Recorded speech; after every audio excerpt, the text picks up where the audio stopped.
This is the Infotagion podcast, the vaccine to the disinformation virus.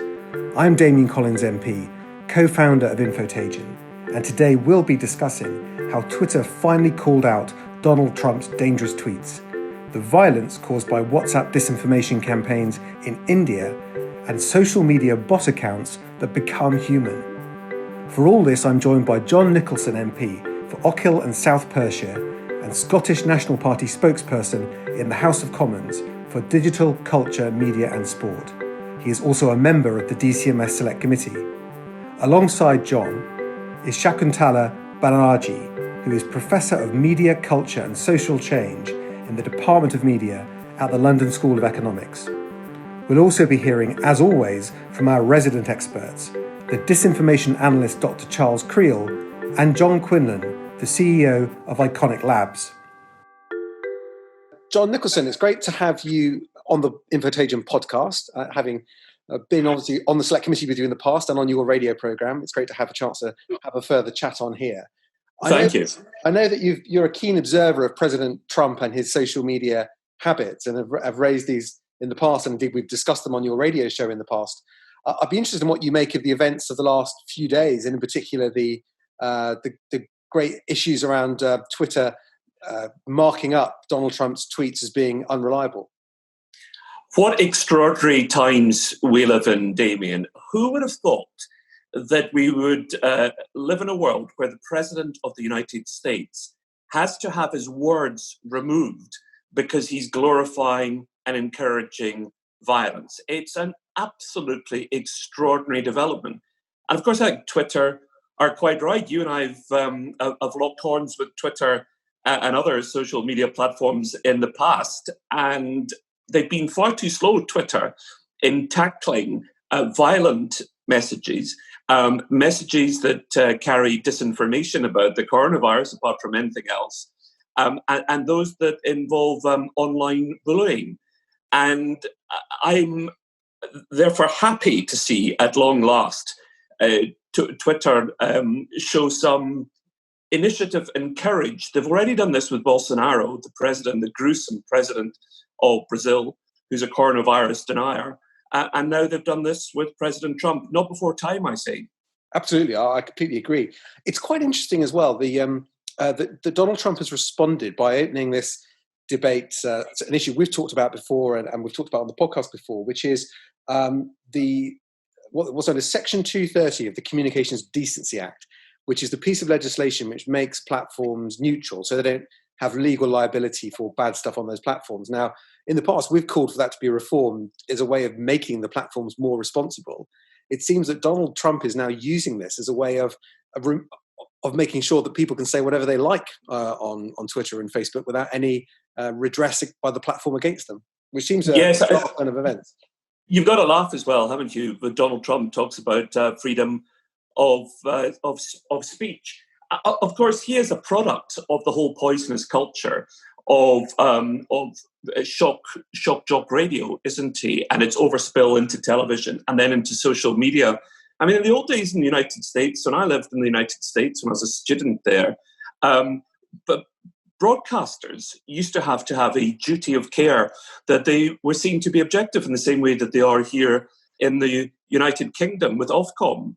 And then, of course, under Reagan Bush, that was undermined. It was removed. It doesn't seem clear that they really understood the consequences of what they were doing. And that allowed this dreadful rise of Fox News and the right-wing radio hosts, which led in turn to Trump's election. So it's interesting to see Trump flag up free speech in this way, because to allow anybody to say anything, whatever they like, all the time, isn't really free speech. America's long had a tradition that it respects free speech, but puts controls on what the Americans call fighting talk.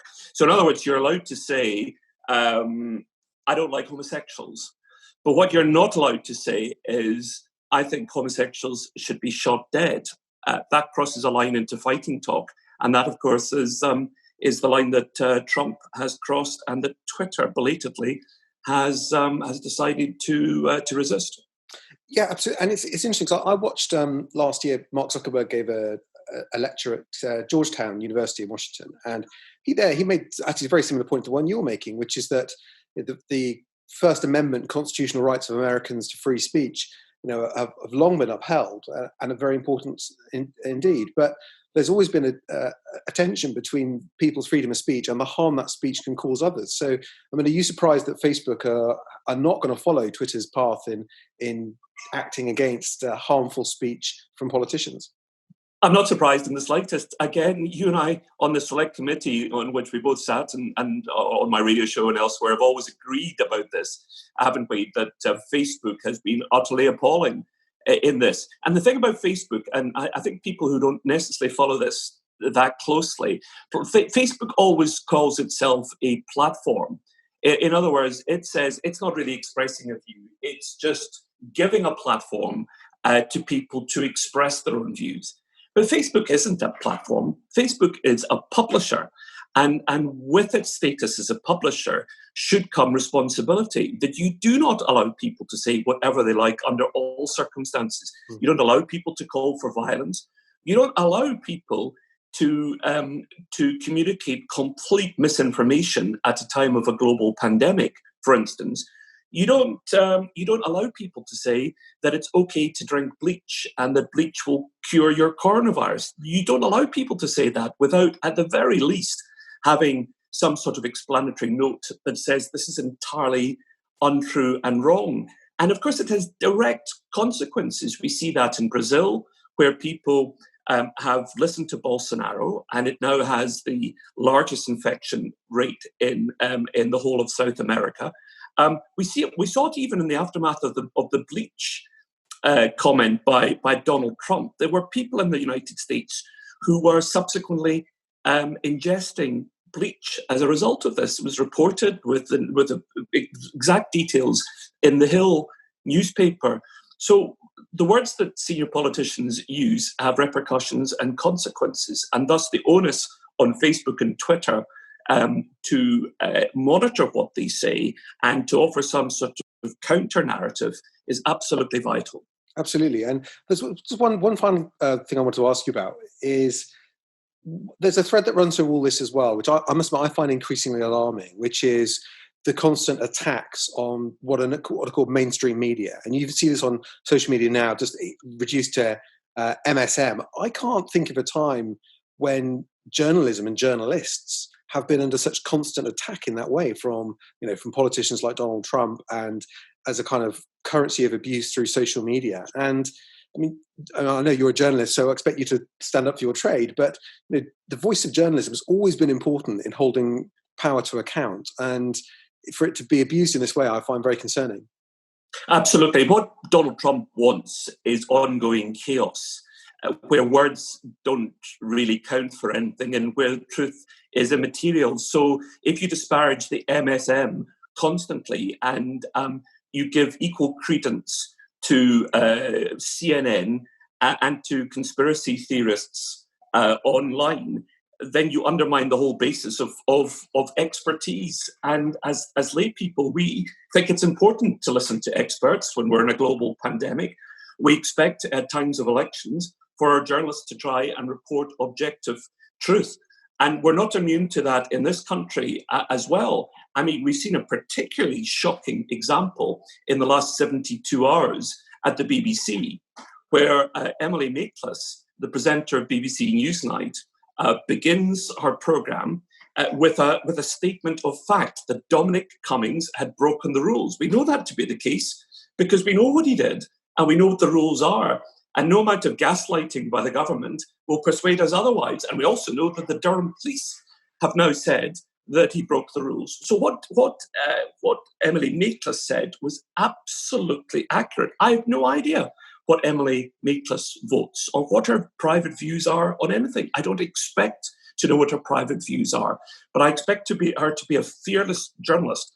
And for the BBC to succumb to pressure in the way it has done over Emily Maitlis and Dominic Cummings, and to apologise on her behalf, I think is absolutely shocking. Isn't it disturbing that in the aftermath of the Dominic Cummings affair and his egregious behaviour in breaking the rules in the way that he did and the absurd excuses given for it, isn't it shocking that the only person who's been punished for this is a neutral journalist, and that by the very employers at the BBC who should have been defending her? And I think a narrative that's gone along with it as well, that's in some ways this whole affair is the fault of the media, rather than being a matter of genuine inquiry that people are genuinely interested and quite angry about. Noticeable. The Michael Gove, the person who derided experts in the Brexit referendum, is now popping up on television and laughing in a way that seems almost mocking. And I have a lot of time for Michael Gove, and I've known him for a long time. But, when he was asked the direct question about whether he had ever gone on a drive to test his eyesight, the answer, of course, to that should have been no, it's an absurd thing to do. But instead of that, he said, yes, he had also, like Dominic Cummings, tested his faulty eyesight by going for a drive. And then he started laughing. It's not a time for laughter with people dying all across the country.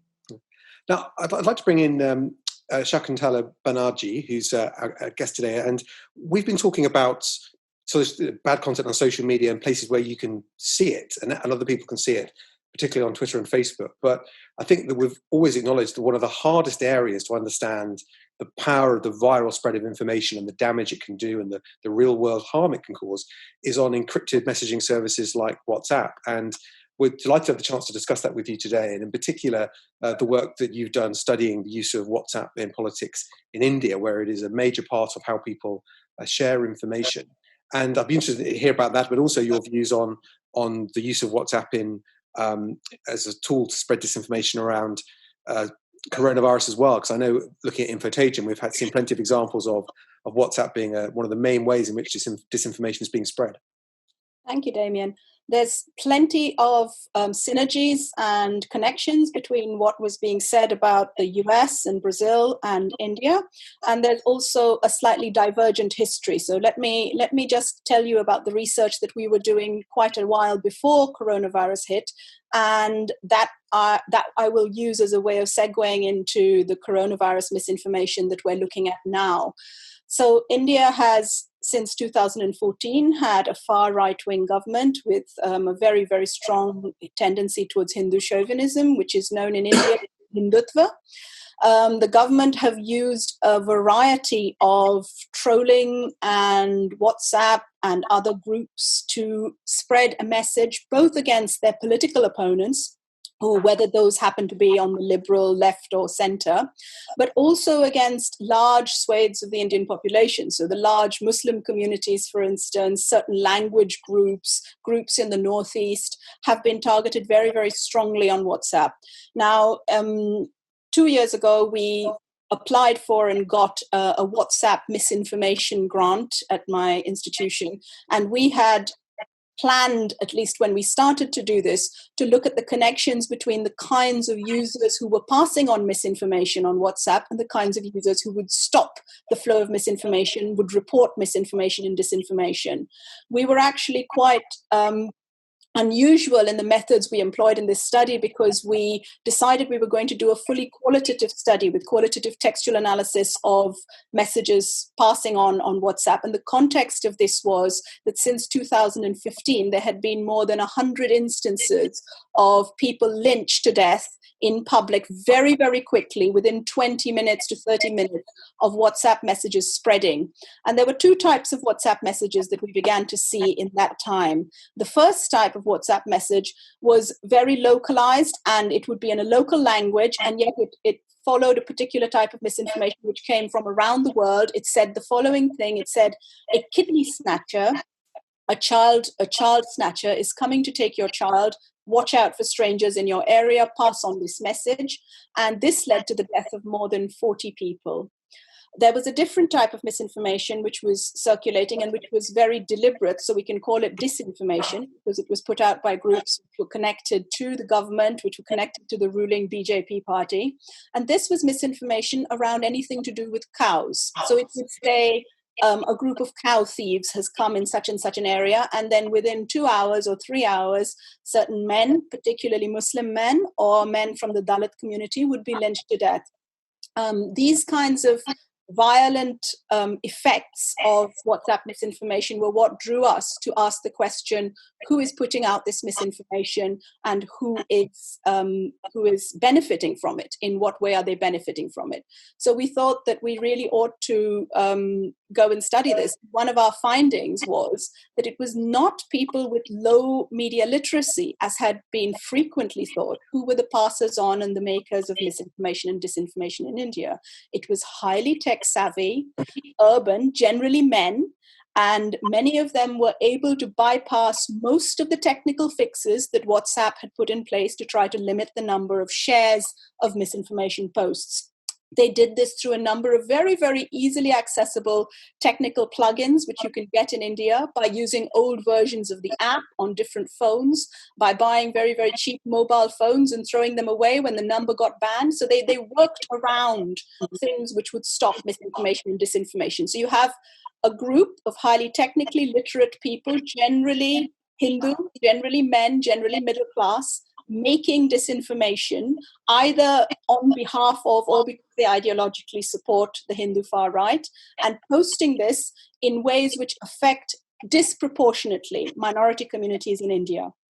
Since COVID came onto the scene in India, this has taken the form of some extremely aggressive linking of the Muslim community to COVID. And I can tell you a bit more about that if you're interested.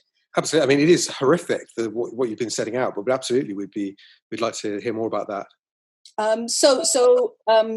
Just before lockdown in India happened, which occurred on the 24th of March with only 4 hours notice, several days before that, there had been a large gathering of international Muslims called Tablighi Jamaat in a part of Delhi, which is traditionally a Muslim ghetto area. This gathering had not broken lockdown. However, when lockdown occurred, very, very quickly, almost as if it was prepared already, numbers of WhatsApp groups, Facebook posts, Twitter messages, Share Chat, there are various other cross-platform apps in India like Share It and Share Chat, started putting out the story from all of these troll groups and Hindutva trolls saying the following thing, that Tablighi Jamaat was carrying out a COVID war on Hindus, that they were attempting to spread through India and spread the virus, and that therefore Muslims should be boycotted, that they should be pushed out of places, and that their goods and their wares should not be bought. There's so much evidence that this was completely done in conjunction with and with the knowledge of the government. In fact, various BJP MLAs came out violently and aggressively threatening Muslims, saying that they would not buy things from Muslims. It was, in effect, a request for a public boycott of the goods sold by a particular community who are already a very, very poor community in India. This led to some extremely violent attacks against Muslims. They were accused of sneezing on fruit and food deliberately to spread coronavirus, all completely false. And it also led to very, very tragic stories, not just the beating to death of men, but the turning away from hospitals of pregnant Muslim women, which resulted in the deaths of either the pregnant woman or the child as well. It was absolutely tragic consequences to this highly politicized use of COVID misinformation. I mean, what you said out is extraordinary. I mean, we've talked here about the real-world impacts of disinformation and misinformation on people's behaviour, but the arson attacks on a mobile phone mast are nothing compared to the situations that you've been describing. I mean, what sort of outcry is there in India about the use of WhatsApp in this way, and is there pressure on the government to do, or on Facebook to do something about this? That's such a good question. In fact, there's an outcry every time the government tries to or pretends to do something about it, in the sense that since the government itself has generated many of the views, many of the values, and many of the groups which are spreading this misinformation, they can't, and they don't have the moral authority to tell anyone to stop. And in fact, no senior politician to date in the government or from the ruling party has actually come out and said that these are lies, this is misinformation. That is is how shocking the situation is.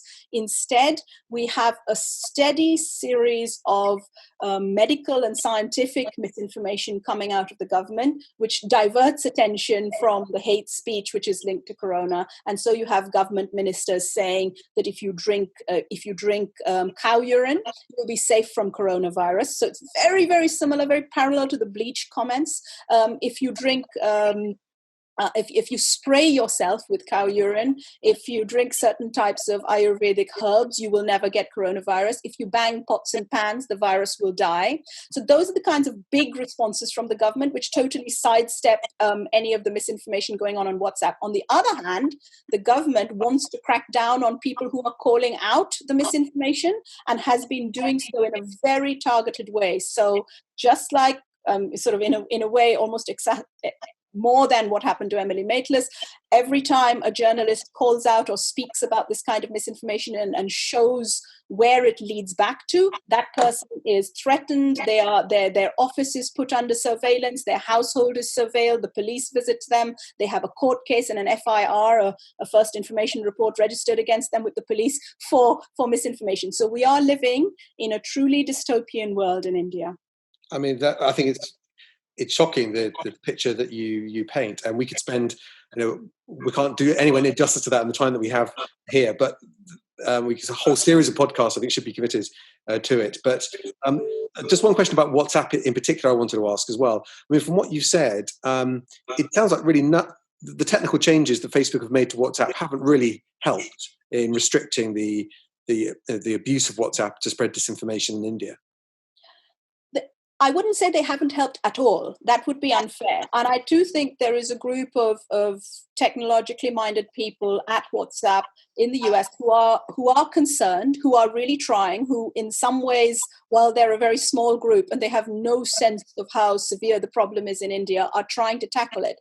I think the issue is that it's not a problem that can be tackled simply technologically. There's a huge socio-political context to it. And as we tried to explain to them in the findings of our report and the recommendations, they need to understand that context. They have an absolutely tiny team in India. I doubt it's more than 10 people. And for a country of however 400 million WhatsApp users they claim, this is completely inadequate. Even if people were to report misinformation and disinformation where there was a tragedy about to unfold, no one would be able to do anything about it in time to prevent the tragedy. So we suggested that they have a far, far more aggressive attitude towards hate speech and misinformation, that they didn't have to de-encrypt to do this, that all they had to do was check cross-app.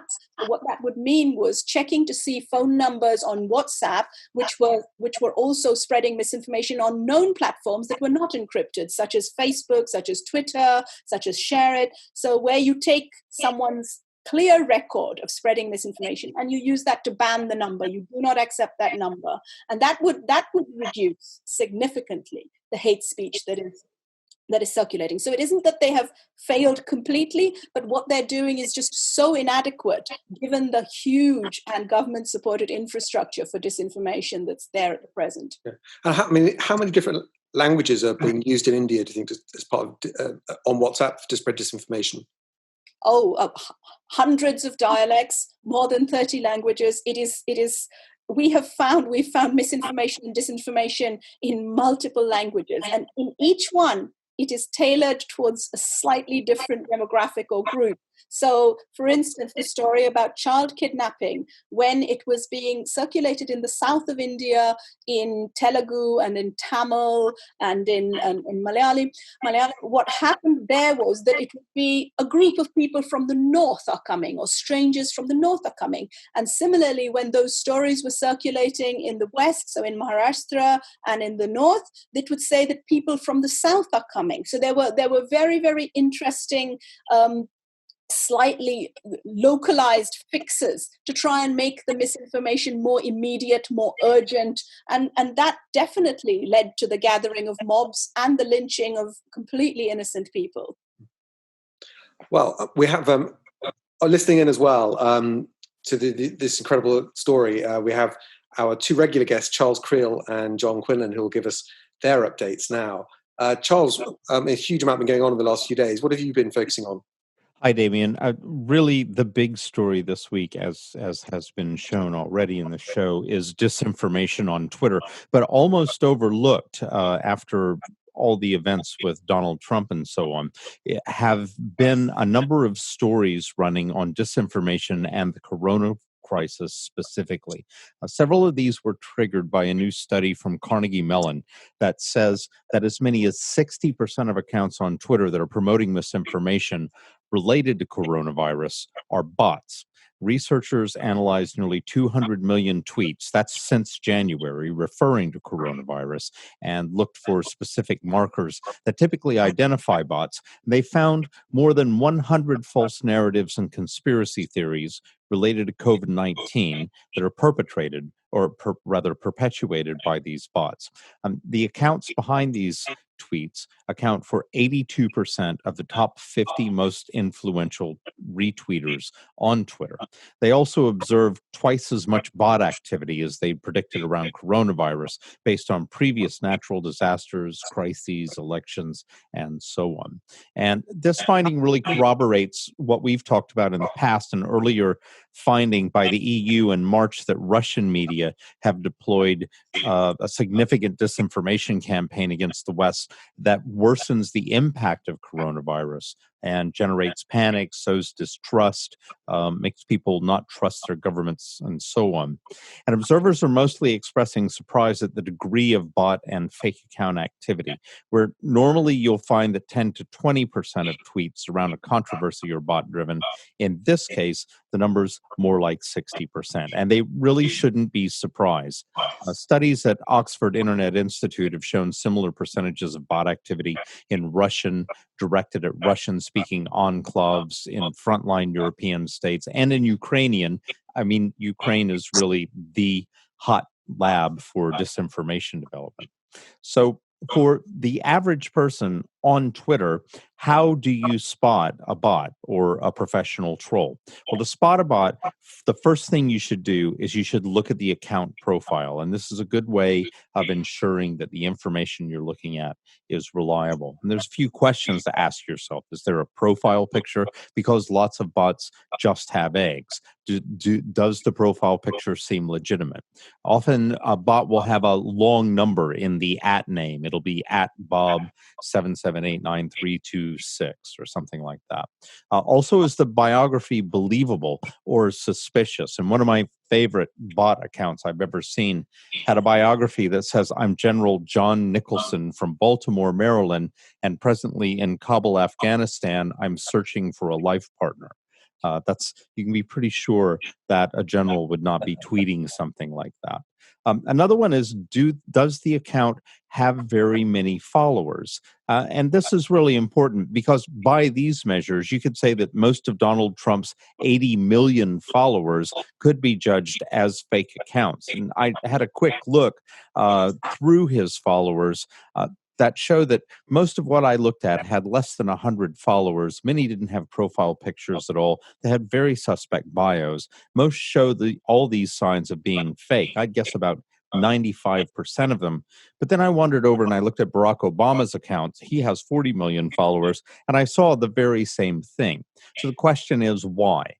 The instinct is that you think, well, they want a lot of attention, and so they're hiring lots of bots and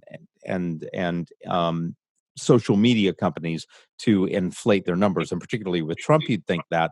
But what really happens is that bot farms, when they're manufacturing bots, which is why you get the long numbers at the end of the @ names, often start the lives of bots by having them follow and retweet really popular Twitter accounts, hoping that they'll gain followers in the same way. There's a kind of survival of the fittest at work with bots before they're then converted to human-controlled troll accounts. And why are we bunching bots and pro trolls together? Because trolls at agencies like the Internet Research Agency in St. Petersburg often use accounts that start as bots, and if they gain enough followers, they're then taken over by human trolls. And they tweet multiple times in a short period, copy-paste text from other tweets, and so on.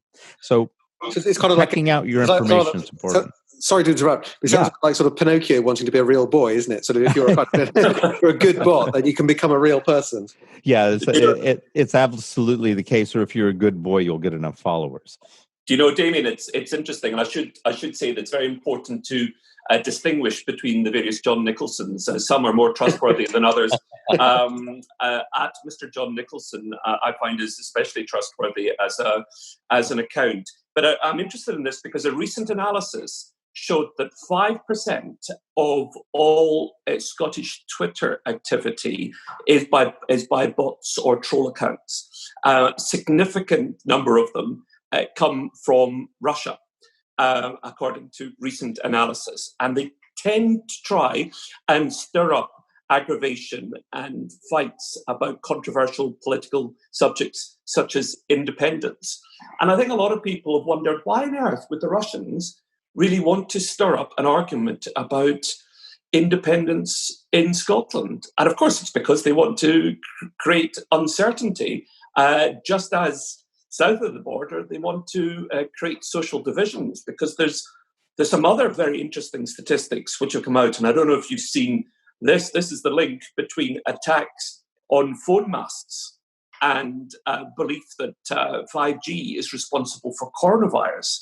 And the most recent statistics that we had before us in the Select Committee from the phone companies is that there are 34, believe it or not, 34 incidents of arson, attempted arson, or other forms of sabotage on EE mobile sites, and 104 separate incidents of violent, intimidating, and threatening behaviour against staff since 3rd of April alone, and 60 specific items of content or accounts on Facebook, YouTube, and Twitter, which have incited or helped to facilitate these attacks. In the 21st century, people are really running towards phone masts or phone company employees and attacking them because they believe that bits of metal can give them a virus. And they're being driven there by bots. You know, the Oxford Internet Institute came out with a study not too long ago that showed that political discourse online in Russia was completely dominated by bots. Can I just come in there, Damian? Yes, please do, yeah. I have absolutely no desire to defend Russian bots, and I think they're obviously out there and they're doing their work. But I think if we focus entirely on that, then I think we also take away a certain amount of agency from our own populations, and with agency comes responsibility. And I think we have plenty of homegrown bots. We have plenty of homegrown trolls. We know that people are employed by parties to put out misinformation and disinformation and ads which would count as misinformation and disinformation around things like Brexit on Twitter, on Facebook, to target people. We know this, and I know this from India. There's literally nobody else that can be blamed for the Indian misinformation going around except Indians. And so my instinct is to say, yes, of course, let's find the bots, let's find who's propelling them. Let's look at Russia and see what reason it might have to try and foment disenchantment and disenfranchisement in Western countries. But also, please, let's look at the people who are pushing disinformation agendas, far-right agendas, populist agendas within Europe, within the US, within Brazil, and across the rest of the world that counts itself as democratic, but can have very, very undemocratic processes taking place. And let's also put the blame fairly where it belongs, which gives us some sense that we can do something about it. No, I think it's a really important point, and we discussed on a recent podcast with Tristan Harris at the in San Francisco that he described it as being like a sort of disinformation is like a kind of mimetic virus, and therefore it's, you know, even if that virus is spread at times by bots, the impact could be that it infects real people as well. You know, and indeed that would demonstrate that the campaign is being successful because real people then take on and share that information too. Absolutely. But John Quinlan, you've been listening intently to what we've been discussing, as well as following everything that's been going on at Infotagion in the last few days. What's caught your eye recently? Yeah, Damien. It's actually, I guess it's linked to everything that everyone's been saying. Actually, there's probably themes that we see every day.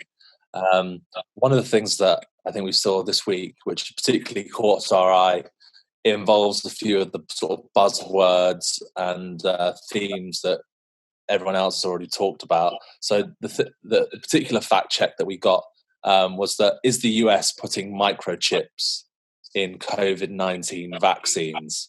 And before I sort of talk about that for a second, just to say it's not true, but it came from a YouTube video that makes the claim based on inaccurate interpretation of an announcement that the DoD and HHS have awarded a vaccine contract to a company, but it includes nothing to do with microchips. I think that there has been some willful misinterpretation of what the company's history does, which sometimes includes RFID chips in the containers that include the vaccines, but not in the vaccines themselves. But if you were to look at the YouTube video and see some of the quotes there is some sort of buzzwords and things that we've heard a lot over the last few months. Things like, this is the global government, this is the mark of the beast.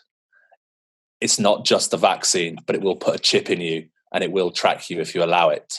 So obviously not true, and absolutely no sort of no worries on that score. But it is something that is being put out there, and you could conceivably see people being duped by it. So it's important to sort of fact check it and say that it's not true. It's interesting. Look, I mean, from what you described, John, and thinking about what we've talked about in this podcast, how the sort of like psychology behind a lot of disinformation really feeds into quite ancient forms of paranoia, of sort of like, beware of the stranger, beware of hidden powers being exercised around you that are manipulating society, and of course our old friends the Illuminati that keep popping up.